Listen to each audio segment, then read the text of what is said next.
जय Bhim India में मैं स्वाति आप सभी का स्वागत करती हूँ। आइए बढ़ते हैं आज की कुछ खास खबरों की ओर। पुलिस का कड़ा बंदोबस्त होते हुए भी भूमिगत हुए रविकांत तुपकर पुलिस वेशभूषा में कलेक्टर कार्यालय परिसर में हाजिर हुए और खुद पर केरोसिन डालकर आत्मदहन का प्रयास किया। कुछ समय तक तनावपूर्ण माहौल होने से प्रशासन में खलबली मच गई। पुलिस ने तुरंत हस्तक्षेप किया और उन्हें हिरासत में ले लिया और स्थिति को नियंत्रित किया। उन्होंने सरकार को चेतावनी भी दी है कि वह इस आंदोलन को बंद नहीं करेंगे और दबाव में नहीं आएंगे, बल्कि जब तक सभी मांगे पूरी नहीं होती तब तक आंदोलन जारी रहेगा।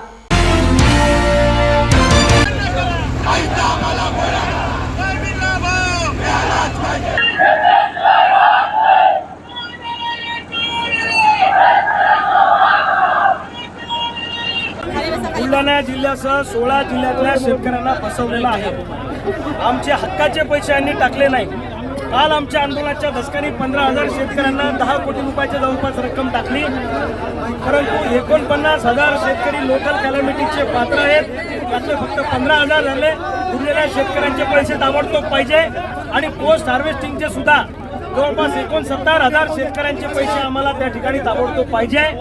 ती सुद्धा रक्कम फार मोठी आहे आणि 174 कोटी आमच्या नुकसान भरपाईचे पैसे मंजूर आहेत, परंतु हे सरकार टाकत नाही। जिल्हा प्रशासनाने अजून 3 महिने झाले याद्या वरपर्यंत पाठवल्या नाही। सोयाबीनला भाव नाही, कापसाला भाव नाही।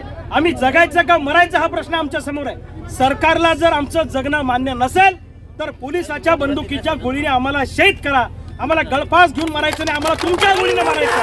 आम्हाला शेतकरी तुम्हाला देशात नको असेल तर मारून टाका, गोळ्या घालून मारून टाका। काय फासावर लटकवायचं तर लटकवा, आम्ही मागे हटणार नाही अशी आमची।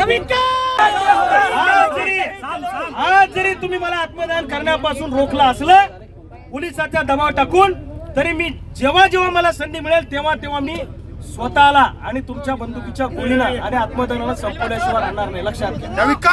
सरकारला मागात पडेल, हे सरकारला महागात पडेल। सरकार हमसे डरती है, नहीं चलेगी नहीं चलेगी, अरे नहीं चलेगी नहीं चलेगी। 6 फरवरी को कोल्हापुर शिवाजी विद्यापीठ का दीक्षांत समारोह होने जा रहा है। विद्यापीठ ने राज्यपाल को आमंत्रित किया है। इसे विरोध करते हुए 2 दिन पहले शिवसेना ठाकरे पक्ष ने कुलगुरु डॉक्टर DT शिर्के को निवेदन देकर कोश्यारी माफी नहीं मांगते तब तक दीक्षांत समारोह में आने को शिवसेना ने विरोध दर्शाया था। इसकी झलक दिखाने के लिए आज शिवसेना ने विद्यापीठ के सामने जेल भरो आंदोलन किया। राज्यपाल ने महापुरुषों के बारे में गलत बात करके अपमानित किया है। इस बात को लेकर शिवसेना ठाकरे के पक्ष की ओर से आंदोलन किया। पुलिस ने कार्यकर्ताओं को हिरासत में लेकर छोड़ दिया।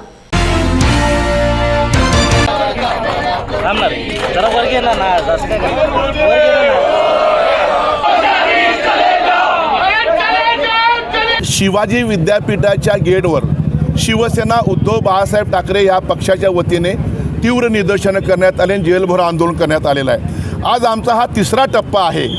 कोश्यारी राज्यपाल साहेब जे महाराष्ट्राचे आराध्य दैवत छत्रपती शिवाजी महाराज आहे, त्या महाशयाने अनेक वेळा, एक नाही अनेक वेळा अवमान केलेला आहे, म्हणून त्यांचा निषेध करण्यासाठी आज आम्ही इथे एकत्र आलो आहोत। 16 तारखेला ह्याच विद्यापीठामध्ये दीक्षांत समारंभ होत आहे आणि त्या दीक्षांत समारंभासाठी ते प्रमुख पाहुणे म्हणून येत आहेत। ज्या लोकांनी बोलवलं ती लोक विसरले असतील कदाचित की ह्या महाशयाने आमचा आराध्य दैवत छत्रपती शिवाजी महाराज आहेत त्यांचा अवमान केलेला आहे। आम्ही विसरलेलो नाही, शिवसैनिक विसरले नाहीत, शिवभक्त शिवप्रेमी विसरलेले नाहीत। 16 तारखेला आमचा विरोध राहणारच आहे। त्यांना आमची विनंती आहे राज्यपाल साहेबांना की तुम्ही या महाराष्ट्राच्या भूमीमध्ये ह्या शाहू नगरीमध्ये पाय ठेवायच्या आधी छत्रपती शिवाजी महाराजांनी महाराष्ट्राची माफी मागा आणि मगच तुम्ही दीक्षांत समारंभाला या अशी आमची त्यांना विनंती आहे। 16 तारखेला ते जर आलेच तर आमची अशी इच्छा नाही की त्यावेळी लोकांच्या डिग्री आमच्या काही विद्यार्थी आहेत त्या 2-3 महिने वेळाने जावेत म्हणून आमची अशी इच्छा नाही आहे। डिग्री तर त्यांना वेळेत मिळालीच पाहिजे, परंतु ह्या महाशयाने विचार करा पाहिजे ना की आपल्याला कुठल्या तोंडाने आपण जायचं तिथं दीक्षांत समारंभाला। ह्या महाराजांचं नाव आम्ही शिवाजी विद्यापीठ ठेव, शिवाजी विद्यापीठ आहे आणि त्या विद्यापीठाला तुम्ही इथे येताय, जरा तरी जनाची नाही मनाची त्यांना वाटत असेल तर ते येणार नाही अशी माझी अपेक्षा आहेत. आणि जर येणार असतील तर त्यांनी माफी मागावी, आम्हाला बाहेर अडवतील प्रोटोकॉलप्रमाणे, परंतु त्या कार्यक्रमाच्या ठिकाणी आमचे शिवसैनिक जाण्याची शक्यता नाकारतायत आणि तिथं घोषणा देतील अशी माझी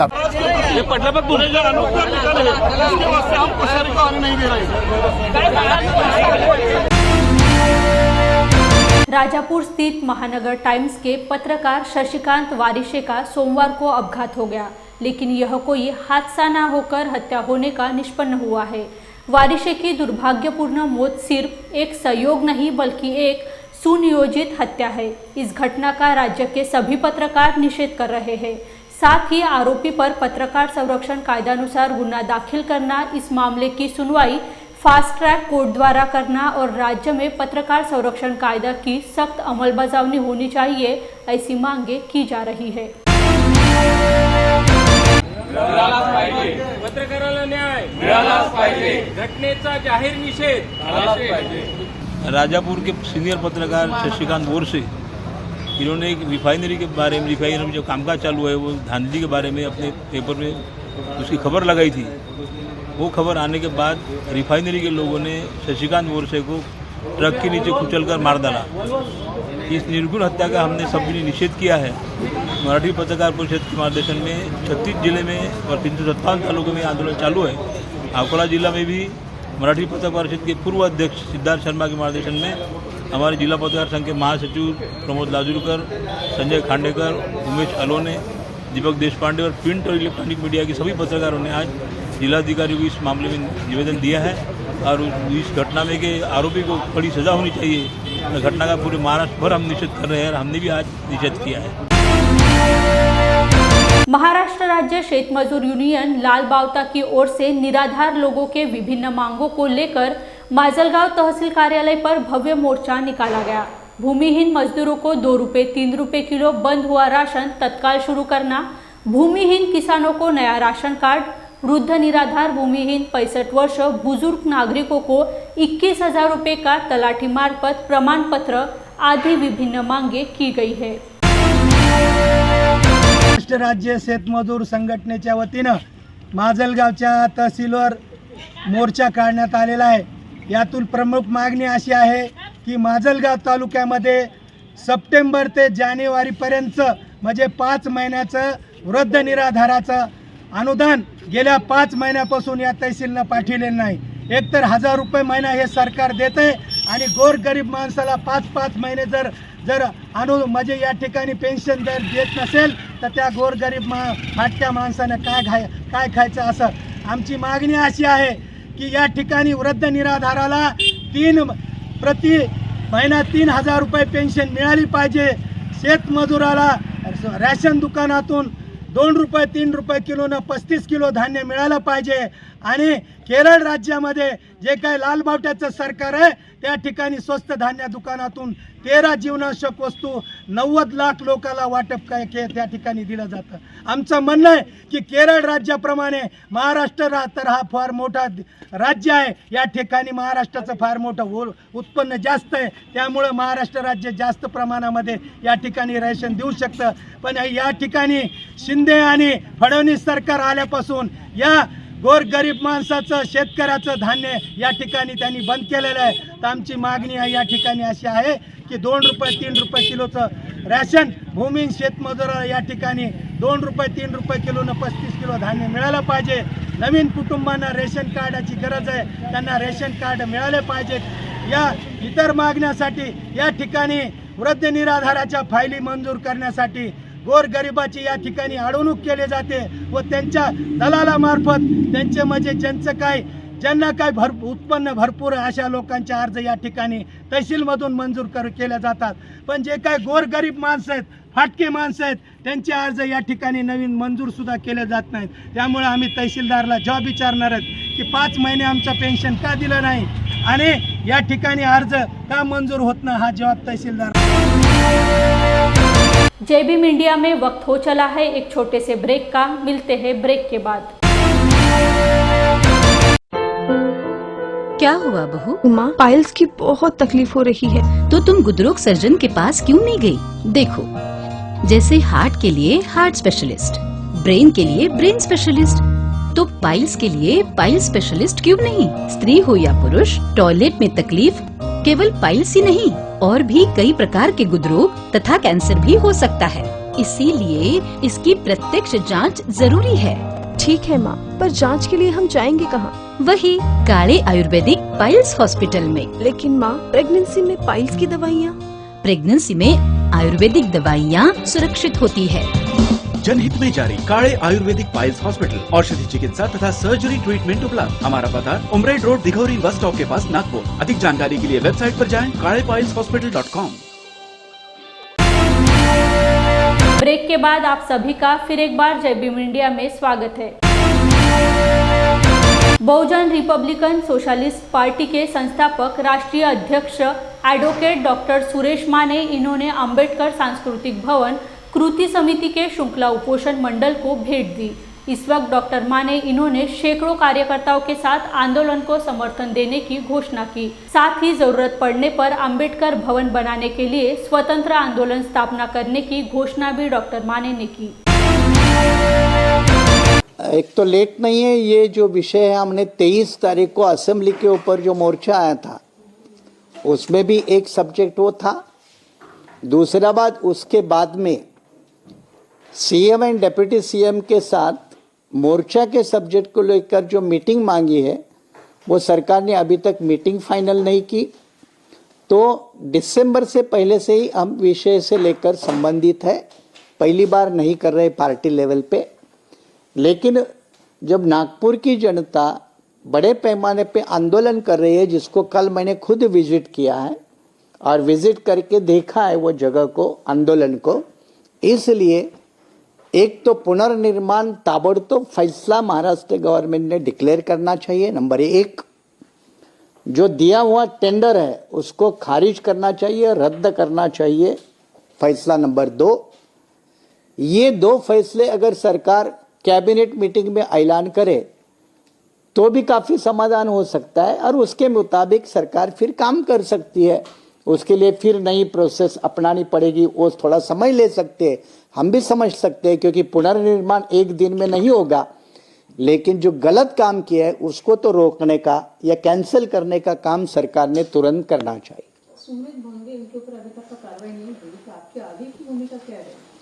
अदालती तो है, मैंने कहा कि एक तो लिखित रूप से शिकायतें सोशल जस्टिस डिपार्टमेंट को दी है, कार्रवाई नहीं होती है तो मुंबई हाई कोर्ट के सामने 3 रिट पिटिशन पेंडिंग है और उस 3 रिट पिटिशन में उनके ऊपर कार्रवाई होनी चाहिए।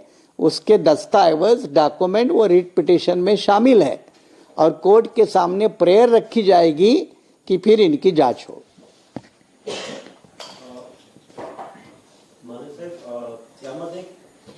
भाजपच नाही तर काँग्रेसही सामील आहे। गरुडा कंपनीमध्ये जे डायरेक्टर आहेत त्यामध्ये काँग्रेसची आहे। तुम्ही दोन्ही पक्षावर आरोप लावताय का आणि कोण कोण त्यामध्ये सामील आहे, नेमकं नाव काय? मैंने शुरू से ही बोला कि ये अंबाझरी के मामले में पहली भी महाविकास आघाड़ी की सरकार लिप्त है और वर्तमान सरकार भी लिप्त है, दोनों जिम्मेदार है।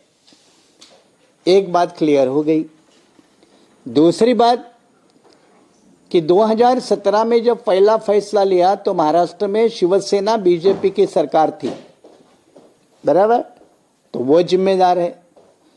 फिर अक्टूबर 2019 के बाद ये नई सरकार बनने तक जो फैसले लिए उसके लिए महाविकास आघाड़ी की सरकार जिम्मेदार है। उसमें मैं सीधा रूप से आपने नाम लेने को कहा तो एक तो सोशल मिनिस्टर, जस्टिस मिनिस्टर सारे लोग आते हैं तो मुंडे भी आ जाते हैं और सरकार बोलते तो मुख्यमंत्री से शुरुआत होती है, तो मुख्यमंत्री से शुरुआत होती है। फिर ये जमीन का मामला है तो रेवेन्यू मिनिस्टर आता है, अंबेडकर सेंटर का मामला है तो सोशल जस्टिस सामाजिक न्याय विभाग आता है, फिर नागपुर में आता है तो पालक मंत्री नितिन राउत का मामला आता है, फिर मनपा का एक रिजोल्यूशन है तो मनपा आ जाती है, फिर एमटीडीसी को पार्टी एक इसमें आए तो एमटीडीसी आ जाती है और फिर मैंने कहा कि कलेक्टर से, डिविजनल कमिश्नर से लेकर पटवारी तक जो रेवेन्यू मैकेनिज्म है वो सारे लोग उसमें जिम्मेदार आ जाते हैं।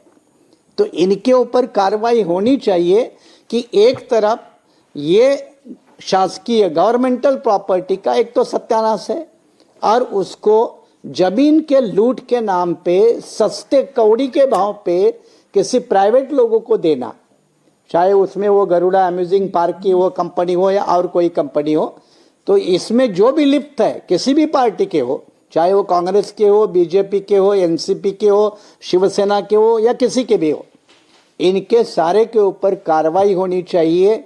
ये बीआरएसपी की भी भूमिका है और आंदोलनकर्ताओं की भी क्लियर कट भूमिका है। तेलारा तहसीलदार मार्फत मुख्यमंत्री को वंचित बहुजन आघाड़ी की ओर से निवेदन दिया गया। कपास के दाम बढ़ाए जाए ऐसी मांग निवेदन के माध्यम से की गई है। इस दौरान वंचित बहुजन आघाड़ी तेलारा के आजी माजी पदाधिकारी और युवक आघाड़ी तथा महिला अधिकारी, पदाधिकारी और कार्यकर्ता मौजूद थे।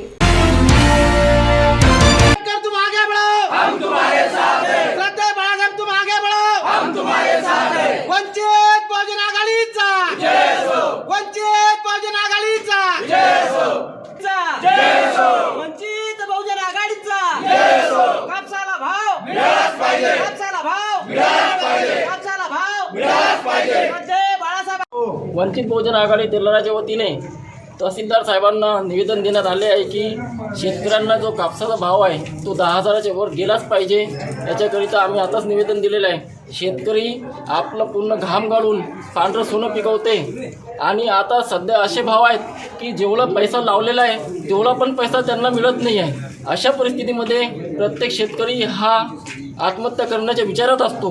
म्हणून आम्ही वंचित बहुजन आघाडीच्या वतीने आज तहसीलदारांना निवेदन दिले आहे आणि आमची मागणी पूर्ण होत नसेल तर आम्ही वंचित स्टाईलने आंदोलन करू। या परिसरातील सर्व शेतकऱ्यांना कापसाचा भावासंदर्भात खूप त्रास होत आहे। शेतकरी आत्महत्या वाढत आहेत आणि सरकार थातुरमातुर करून काहीतरी भाव शेतकऱ्यांना देत आहे। आमची वंचित बहुजन आघाडीकडून जे आम्हाला आमचे सध्या वंचित बहुजन आघाडीचे अध्यक्ष सध्या बाळासाहेबजी आंबेडकर यांच्या आदेशानुसार आम्ही जे आज निवेदन दिलं त्या निवेदनानुसार आम्हाला सर्व शेतकऱ्यांसाठी 10,000 हा हमी भाव असलाच पाहिजे ही आमची मागणी आहे।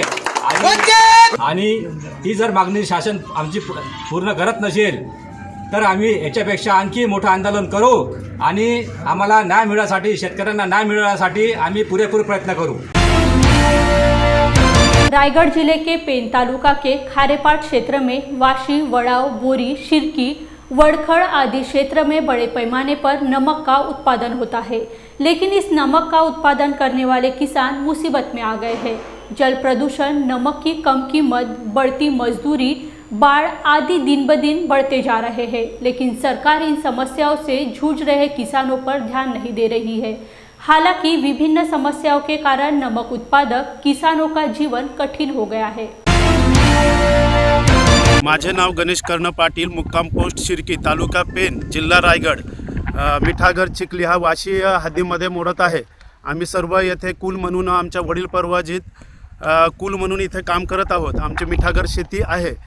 आमच्या शेतीला जे JSWच्या कंपनीमुळे जो प्रदूषण होतो, जे काही खाऱ्या पाण्यामध्ये केमिकल सोडलं जातो त्याच्यामुळे आमच्या मिठागर शेतीला उत्पन्न कमी होते, पूर्वीसारखं उत्पन्न होत नाही। तरी आमची सरकारला अशी विनंती आहे की आम्ही सर्व भावल या मिठागरात काम करत आहोत, त्यांची इतर अधिकारमध्ये काहीतरी नोंद करावी। आम्ही कुल असल्यामुळे कधीपासून आहात? आम्ही जवळजवळ 60-65 वर आमच्या 3 पिढ्या काम करत आहेत इथे। तरी शासनाने आमच्या याच्यावर काहीतरी नोंद म्हणून सातबाऱ्यावर करणं गरजेचं आहे। आमच्या 3 पिढ्या म्हणजे कोण व्यावसायिक आहेच ना, हा मिठागर हाच आमचा व्यवसाय आहे। आणि पूर्वी जे मीठ पिकायचे तेवढे आता होत नाही, कारण या JSW कंपनीच्या प्रदूषणामुळे जो काही धुरला गाळ उडतो हा पाण्यावर, खाऱ्या पाण्यावर तरंगतो आणि जे काही केमिकल सोडले जाते तो समुद्रमार्गी आम्ही जो पाणी घेतो मिठागरासाठी खारा पाणी, त्याला डिग्री अजिबात मिळत नाही। त्याच्यामुळे हे उत्पन्न मिठाचे हल्ली कमी होत चालले आहे। माझं नाव नामदेव नारायण म्हात्रे, राहणार इंद्रनगर वडखल। मी शिलोत्तर हा मिठागर वडिलांपासून शेतकरी म्हणून पिकवीत आहे.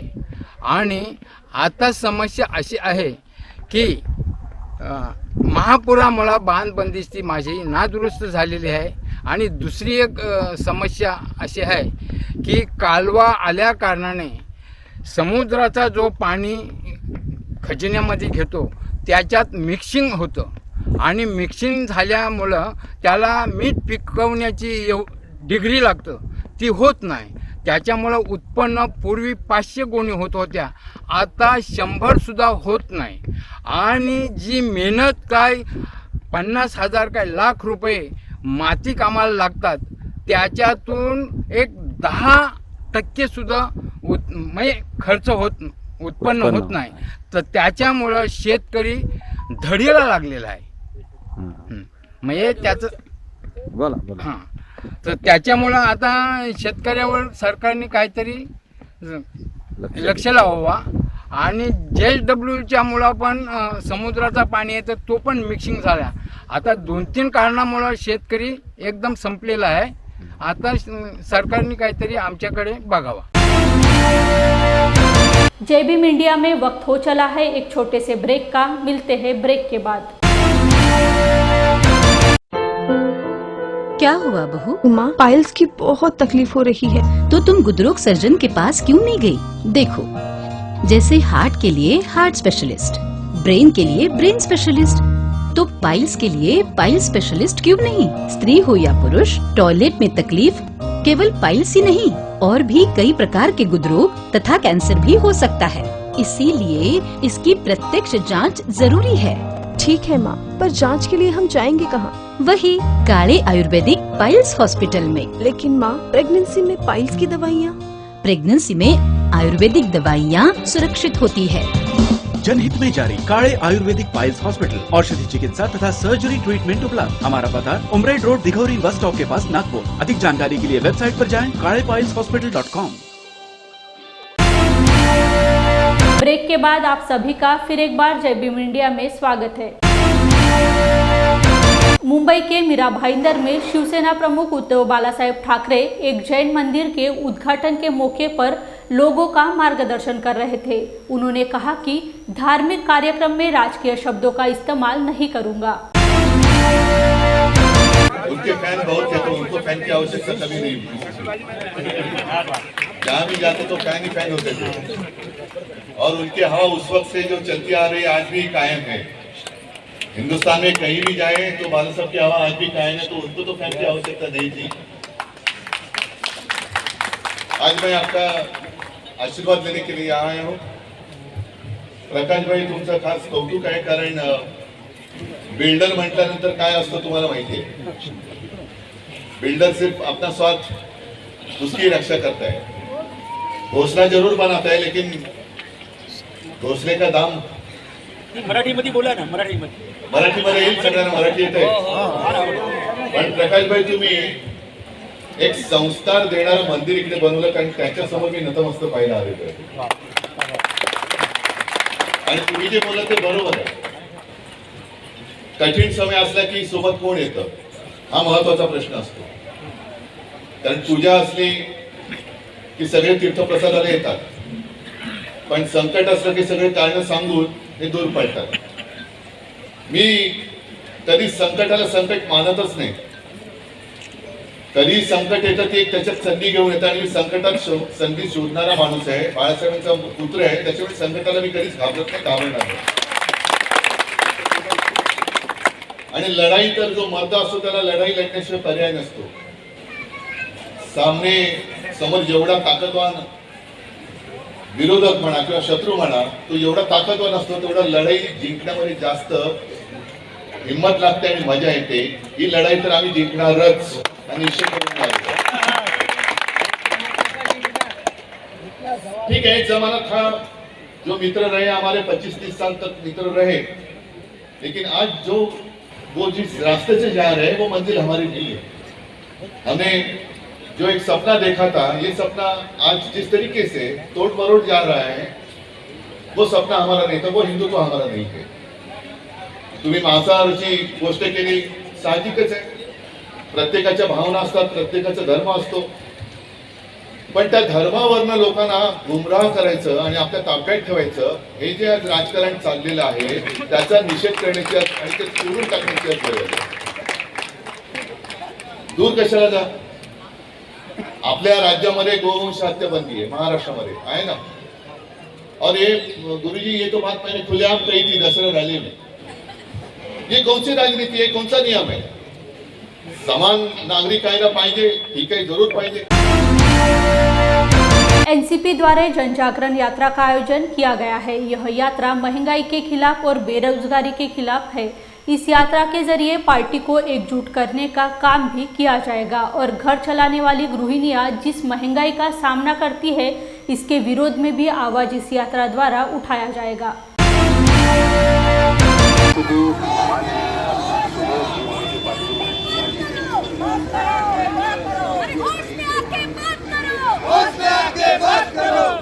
बुलढाणा हे सगळं घेतोय, पण यातलाही पहिला टप्पा आमचा नागपूर, वर्धा आणि चंद्रपूर असा तीन जिल्ह्यांचा आमचा पहिला टप्पा आम्ही आटोपतो आहे.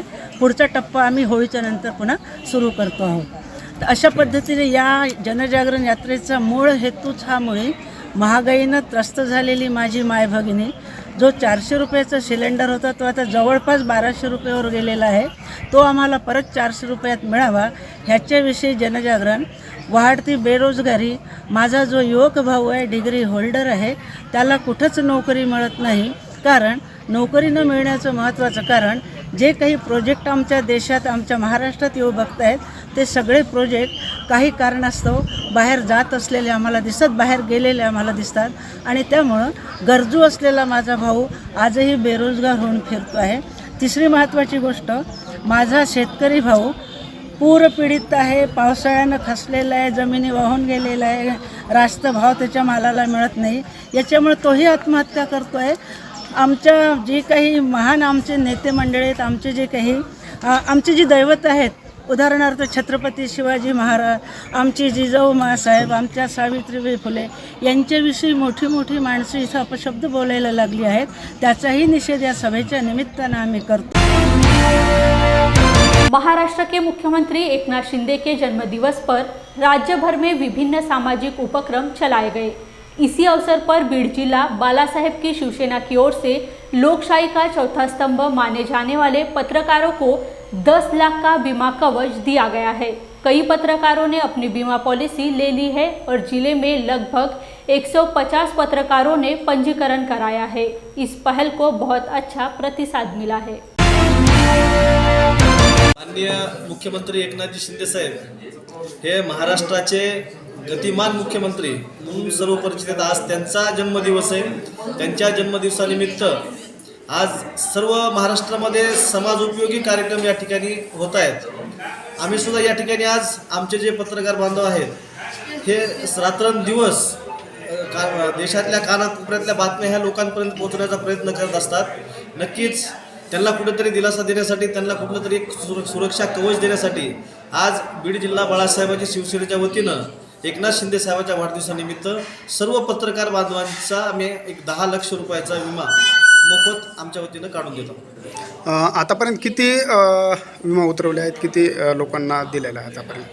आज सकाळी सुरुवात झालेली आहे आणि सर्व पत्रकार बांधव त्यांच्या सोयीनुसार इथे शासकीय विश्रामगृह इथे येऊन त्यांचा विमा उतरून घेतात. मोठ्या संख्येनं पत्रकार बांधवांचा या ठिकाणं सपोर्ट आम्हाला मिळतोय. महाराष्ट्राचे लाडके मुख्यमंत्री माननीय नामदार एकनाथरावजी शिंदे साहेब यांच्या वाढदिवसाचं निमित्त साधून शिवसेनेचे जिल्हा प्रमुख आमचे सहकारी मित्र सचिनजी मुळूक आणि यांनी हा पत्रकारांसाठी अपघात झाल्यानंतर विमा कवच असावं म्हणून एक चांगला उपक्रम हाती घेतलेला आहे आणि सकाळपासून त्याची नोंदणी चालू आहे आणि जवळपास जिल्ह्यातले सगळे पत्रकार याच्यामध्ये नोंदणी होईल आणि एक जे पत्रकार रात्रंदिवस समाजोपयोगी लेखन करत असतात, ज्याला आपण चौथा स्तंभ म्हणतो, तर त्यांचंसुद्धा